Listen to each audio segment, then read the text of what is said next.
రాధాస్వామి.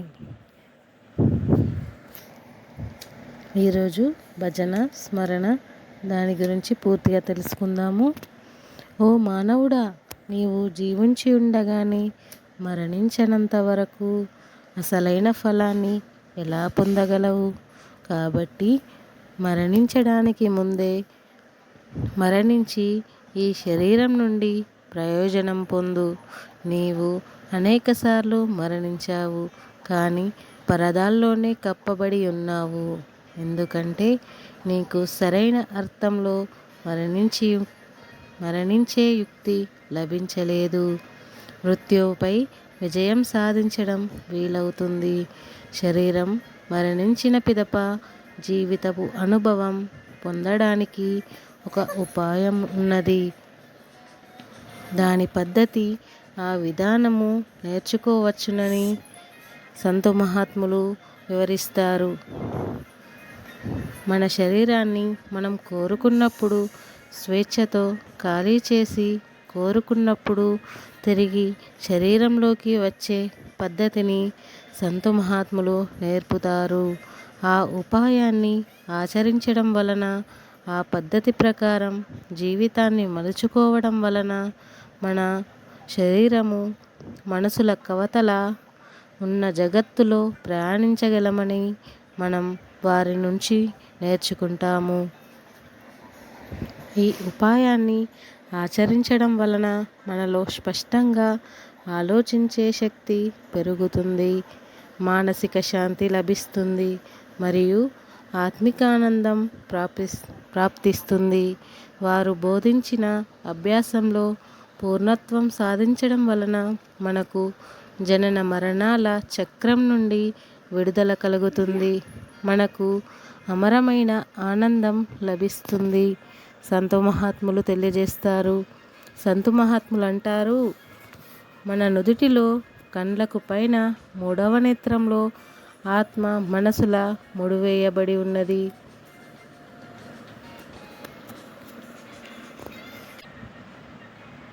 ఇక్కడి నుండి క్రిందికి మన ఆత్మ కోరికలను తీర్చుకోవడం కోసం మనసు నిరంతరం లోపలి నుండి బయట వైపుకు పరుగెడుతూ ఉంటుంది. దీని వలన మనం చైతన్యం పైన గాఢమైన ప్రబలమైన ప్రభావాలు పడుతూ ఉంటాయి. ఈ ప్రభావాలు అనేక పరదాల పొరల వలె ఆత్మ యొక్క ప్రకాశాన్ని కప్పివేస్తాయి. దీనివల్ల ఆత్మప్రకాశం మందగిస్తుంది, దీని శక్తి అణిగిపోతుంది.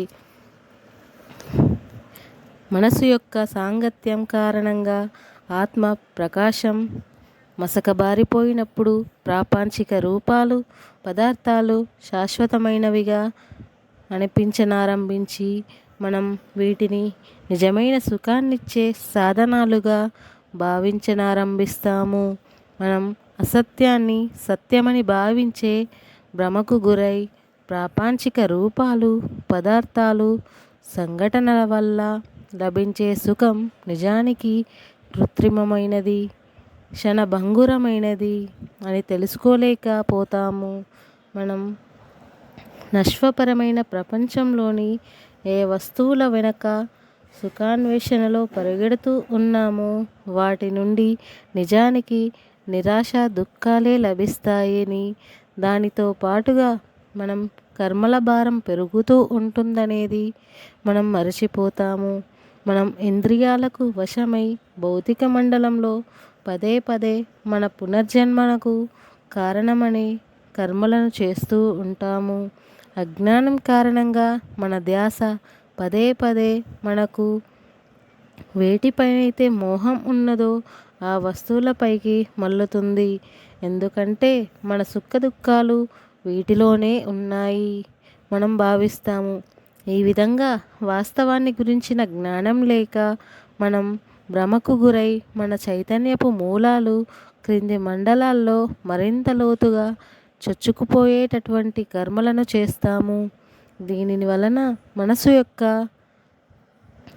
నిమ్న ప్రవృత్తులకు బలం లభిస్తుంది. అవి మనలను ఆత్మప్రకాశం చూడకుండా అడ్డగిస్తాయి. ఈ పతనం యొక్క దుఃఖదాయకమైన పరిణామం ఏమవుతుందంటే ఆత్మ, కర్మ, దాని ఫలితం అనే వలలో మరింత గట్టిగా బంధించబడిపోతూ ఉంటుంది. ఈ విధంగా ఆత్మ నిన్ను భౌతిక మండలాల్లో ఎంతగా చిక్కుకుపోయిందంటే మరియు దీనిపై కర్మల తొడుగులు ఎంతగా కప్పబడిపోతాయంటే ఆత్మ యొక్క అస్తిత్వమే గుర్తించలేనంతటి సమయం త్వరగానే ఒకటి వస్తుంది. నీ జీవితాన్ని నాశనం చేయగల ఆ అలవాట్లను గురించి నాకు తెలుసు.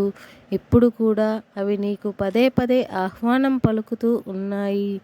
నీవు ఆ చెల్లని నాణాలను గుర్తించేందుకు ప్రయత్నించు. ఏవైతే కేవలం క్షణిక సుఖాన్ని మాత్రమే కొనగలవో కానీ ఆ తర్వాత వేగంగా పరుగెత్తుతున్న ఒంటె అలసి సొలసిన బాటసారిని తన వెంట ఈడ్చుకుపోయినట్లుగా దీర్ఘకాలం పాటు నిన్ను ఈడ్చుకుపోతాయో వాటిని గుర్తించు. ఏ బంధనాల్లో అయితే మనం బంధించబడుకున్నామో వాటి నుండి విడుదల పొందడానికి మరియు మన ఉన్నతోన్నత స్థితికి ప్రతిబింబమైన ఆంతరిక నిర్మలత్వాన్ని తిరిగి పొందడానికి ఏకైక సాధనం ఏమిటంటే భజన, స్మరణ ద్వారా మన చైతన్యాన్ని శక్తివంతం చేసుకోవడమే. మనం భజన, స్మరణాభ్యాసం ప్రారంభించినప్పుడు సంతుల ద్వారా బోధించిన మార్గమే జీవితం గడపడానికి సరైన మార్గమని మనంతట మనకు తెలియనారంభిస్తుంది. ఇది మనసు, ఇంద్రియాలకు దాసులమై జీవించడానికి బదులు వీటికి యజమాని లేక స్వామి అయి జీవించే మార్గము. ఈ మార్గంలో పయనిస్తూ గమ్యం చేరుకోవడానికి జీవితాంతం పాటు పడవలసి వస్తుంది.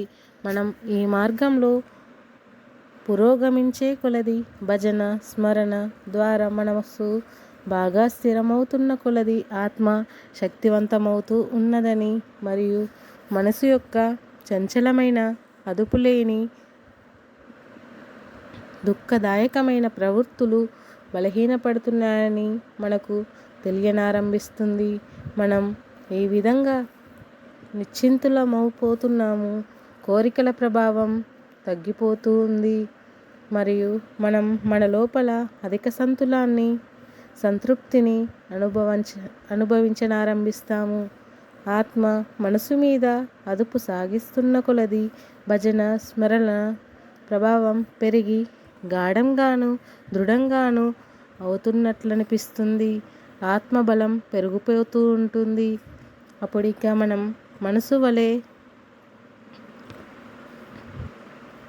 మునుపు వలె సులువుగా భ్రమకు గురికాము. ఇందువల్ల దుఃఖాలను, కష్టాలను ఎదుర్కోవడం సులువు అవుతుంది. మానసిక సంతులనం కూడా స్థిరపడుతుంది.